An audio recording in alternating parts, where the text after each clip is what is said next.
Bonjour à tous, je suis Antoine du site videochoco.com. Je vais répondre aujourd'hui à une question qu'on m'a très souvent posée. Est-il possible de faire une vidéo pro avec un iPhone? Donc c'est une très très bonne question parce que je pense qu'en fait beaucoup de personnes se la posent cette question et on n'a pas forcément la réponse. Au tout début, quand j'ai commencé à faire des vidéos, j'ai vraiment hésité à utiliser un iPhone parce que je me suis dit que la qualité n'était pas forcément très bonne, que le son n'était pas forcément très bon et que même si ça correspondait bien dans ma vie de tous les jours à faire des vidéos de vacances, à faire des vidéos de mes amis, etc. en soirée, pour une vidéo pro, lorsqu'on a quelque chose à vendre derrière ou lorsqu'on veut se vendre soi-même sur Internet, on a une qualité qui n'est pas suffisante. J'ai une très bonne nouvelle. Déjà, la première chose à savoir, c'est que les iPhones évoluent dans le temps. Donc plus ça va, plus on se développe. Je ne sais pas, entre l'iPhone 1 et le 2, par exemple, il y a une grosse différence entre les capteurs pour faire des photos et des vidéos dessus. Lorsqu'on est passé au 3, etc., au 4, au 5, etc., bientôt il y aura le 6, le 7, etc. aussi. Et forcément, plus on avance et plus les vidéos sont pro.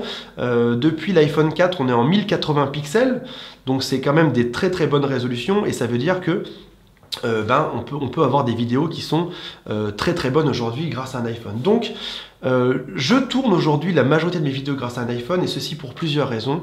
La toute première, c'est que la qualité est bonne et je vous promets une chose, c'est que pour poster des vidéos sur YouTube, il n'y a pas besoin d'avoir une grosse caméra comme sur le JT de TF1, etc. Un iPhone est largement suffisant.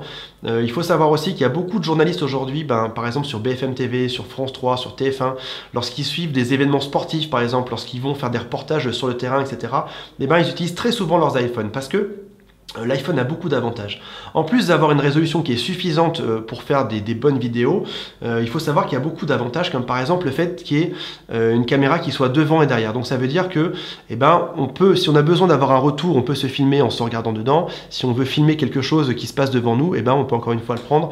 On n'a qu'à le dégainer, on l'a souvent dans la poche, donc on n'a qu'à le dégainer, c'est parti. Par rapport au fait d'avoir une grosse caméra où c'est un peu plus compliqué pour la trimballer, là au moins on a toujours l'appareil dans la poche. Après ça, deuxième chose à savoir, c'est que c'est des appareils qui possèdent déjà tout ce qu'il faut. Il y a des bons capteurs, il y a de quoi enregistrer, il y a un petit micro qui est dedans.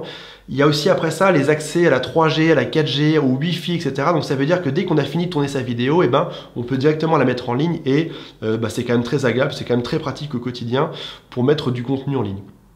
Après ça, une autre chose à savoir, c'est qu'il existe beaucoup d'applications pour faire son montage vidéo soi-même. Donc ça veut dire que si par exemple je tourne quelques séquences pour ma vidéo, pour présenter quelque chose, je peux après ça directement faire le montage en temps réel lorsque je prends les transports en commun par exemple, et puis après ça cliquer sur uploader et ma vidéo sera en ligne et toutes les personnes qui me suivent pourront directement avoir accès à ça. Alors il faut savoir quand même deux choses si on veut faire des vidéos qui sont vraiment pro grâce à un iPhone.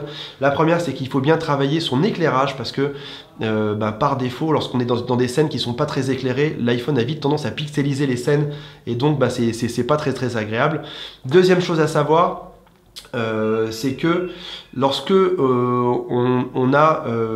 enregistre du son, le son n'est pas toujours très bon parce que si l'iPhone est un peu éloigné de nous, on a un son qui est vite un peu, il est pas tordu mais il y a de l'écho, il n'est pas forcément très agréable. Donc dans ce cas-là, ce qu'il suffit de faire, c'est d'ajouter un petit micro. Je vous expliquerai après ça dans une autre vidéo comment faire. Mais en ajoutant un petit micro qui va dedans et qui nous relie, ou un micro sur pied, ça va tout de suite beaucoup mieux.